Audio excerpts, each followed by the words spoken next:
네, 지금 모시게 될 분은 강남철 씨라는 분인데요. 사실 저희 학과에서 가장 열심히 그 오프라인 행사를 다니고 계신 분이 아닌가.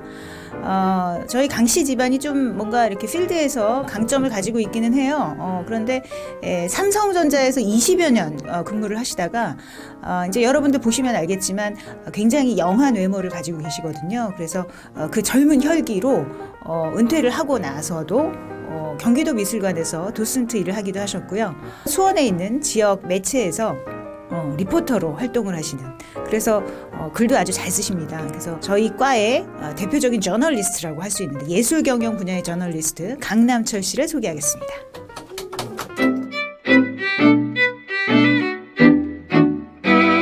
안녕하세요. 저는 경희사이버대학원에 5기로 수강을 하고 있는 강남철이라고 합니다. 현재 저는 그 3개의 학교를 좀 다니고 있습니다. 지금 현재 다니고 있는 그 경희사이버대학원 문화예술 경영 전공도 하고 있고, 또 학부 경희사이버대학교 3학년에 편입을 해서 또 같은 문화예술 경영 전공을 또 다니고 있죠. 또 다른 학교에 국어국문학과를 다니고 있습니다. 3개 학교를 다닌다고 하니까 그게 가능하냐고 주변에서 좀 많이 물어봐요. 그런데 이것을 그 지원자 유의사항에 보면 복수 학교를 다닐 수 있다고 이렇게 적혀 있습니다. 그것을 뭐 확인을 하고 지원을 했고, 또 이렇게 3군데를 지금 다니고 있죠. 또 이것뿐만이 아니고 또 학교 외적으로는 한 4군데 정도의 수강을 하고 있습니다.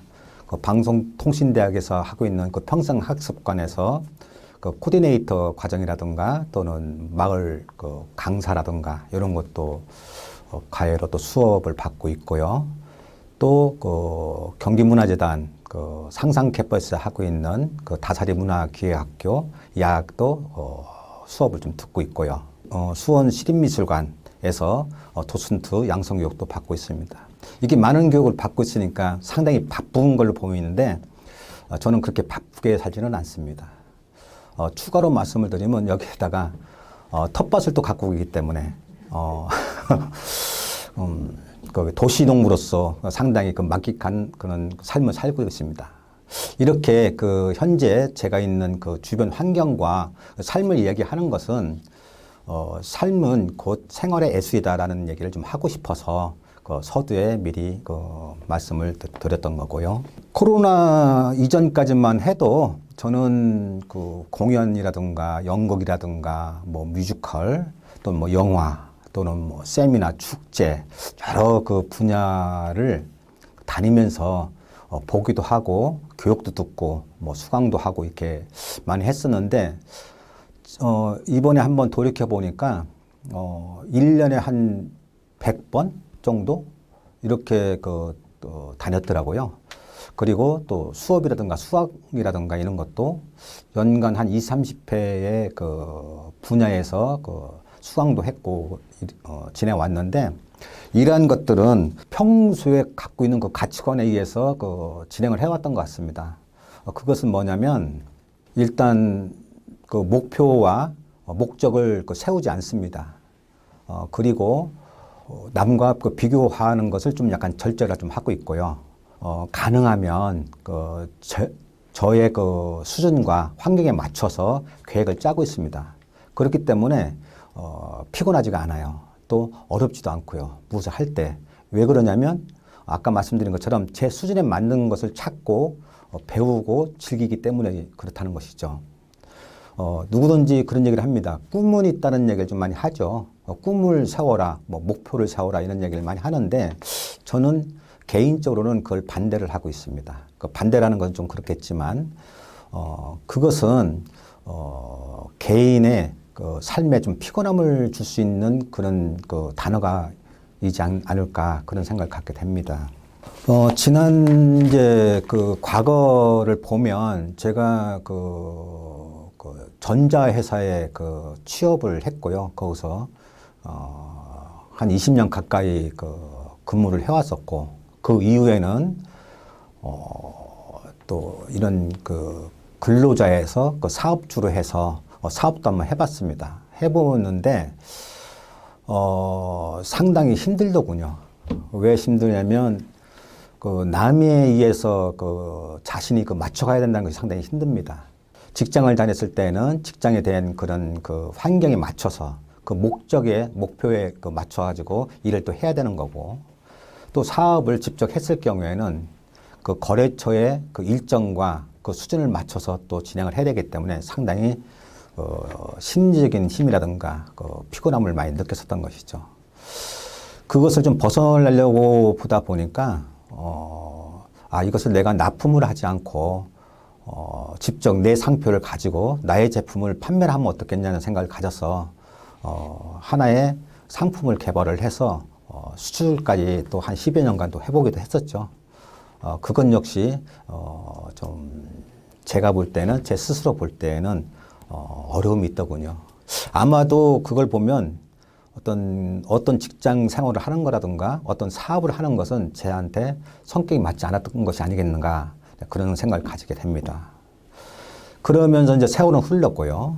몇 년 전부터는 이제 어떤 걸 갖게 되냐면, 그렇다면 나의 삶을 어떻게 살 것인가를 고민을 좀 하게 됐습니다.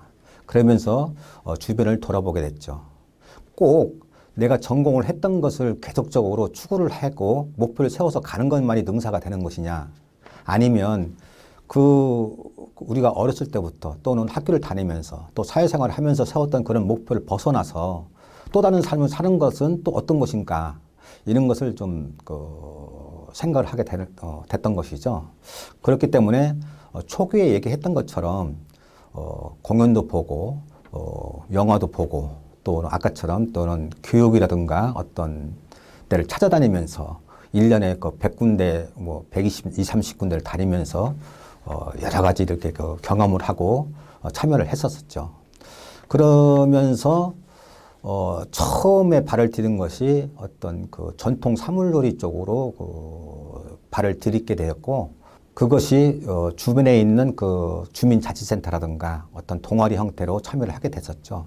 그러면서 이제 눈이 띄니까 경기도 국악당이라든가 또는 대학교에 있는 평상기업원에서 진행하는 그런 그 전공 과정을 듣게 되고, 또는 국립민속박물관에서 진행하는 전통 지도사 과정이라든가, 또 어떤 기관을 얘기하면 국립극장에서 진행하는 그 교육과정, 또 국립국악원, 세종문화회관, 또 서울문화재단 남산예술센터 연극을 보는 거라든가, 또는 안산, 또 서울, 또 평택까지 쫓아다니면서 많이 그 경험을 좀 쌓게 됐죠.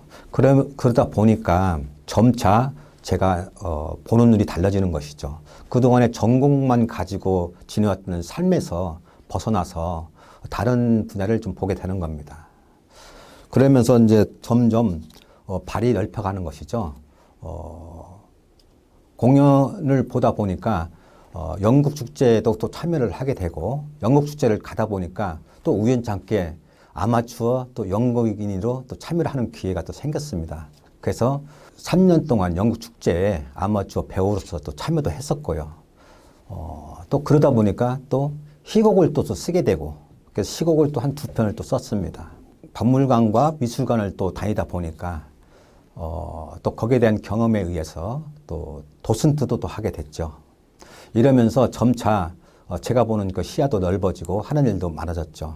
그러나 여기서 가장 중요한 것은 제 수준에 맞고 제 생활 환경에 맞는 걸 찾아간다는 것이죠. 그것은 우리가 일상적으로 거기 이 주변에 있는 그 남에 의해서 만들어진 그 가치관, 남에 의해서 만들어진 기준, 이런 것을 자꾸 의식을 하게 되면 거기에 맞출 수밖에 없습니다. 그 다음은 내 능력과 벗어난 그런 목표를 세우게 되고, 그것을 실천하기 위해서 상당히 힘든 과정을 겪게 됩니다. 그것을 놓아야 되겠다 하는 것이죠. 지금은 많은 것을 보면서 지내오고 있지만 피곤하거나 어려움을 느끼지 않습니다.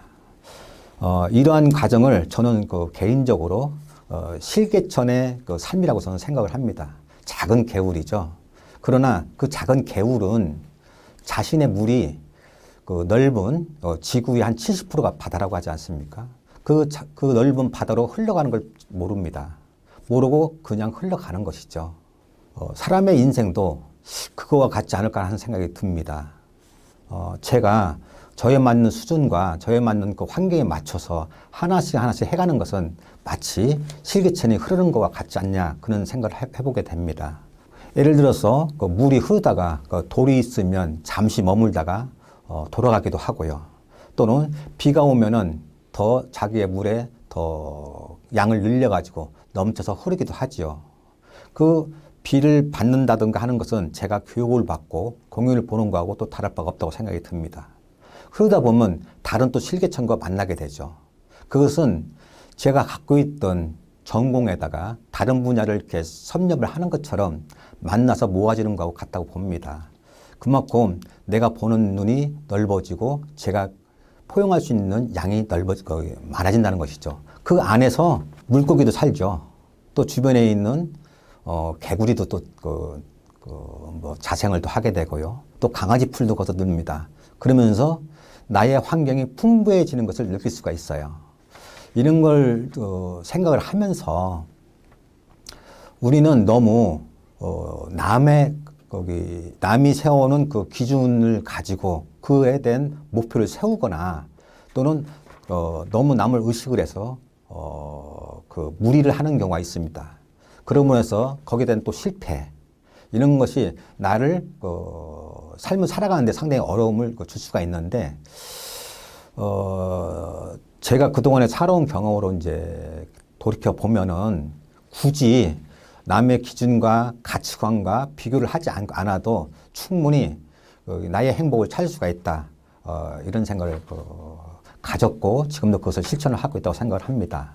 좀 정리를 이제 하자면 그동안에 저의 지나온 과거 또 현재 진행을 가지고 몇 가지의 그 단어를 얘기한다면 목표와 목적을 너무 추구하지 말고 물론 목표는 꿈이라고 또 얘기를 할 수는 있겠지만 그것을 너무 세우지를 말고 또 남과 비교를 너무 하지 말고 또 그러는 과정에 나의 환경, 나의 수준에 맞춰서 하나씩 이루어 나간다면 그것이 우리가 흔히 얘기하는 소확행이라고 하지 않습니까? 그 소확행의 실체라고 좀 볼 수가 있고요. 지금도 저는 행복한 그 삶을 살고 있습니다. 그 소확행이 모여진다면 대확행이 또 될 수가 있는 것이죠. 아까 시계천이 하나하나 모아지면 큰 강이 이루어지고 그 강은 결국에는 그 바다에 도달해서 큰 대양과 합류가 하는 것처럼 굳이 꿈을, 목표를 크게 잡고 실천을 하는 것보다는 그것이 생활의 일부처럼 흐르듯이 목표를 삼고 하나의 삶을 가게 되면 나에게 그 좋은 그 삶의 그 의미를 찾고 또 이거야말로 생활의 예술이라고 또 얘기해도 할 수 있을 것 같습니다. 짧은 시간 동안에 저의 얘기를 두서없이 얘기를 했는데요. 저의 얘기를 듣고 혹시 여러분들도 나의 삶과 저의 삶을 비교를 하면서 어떤 부분이 도움이 되고 어떤 부분이 참고가 될 것이라는 것을 생각을 해서 앞으로 살아가는데 조금이나마 도움이 되면 좋겠습니다. 고맙습니다.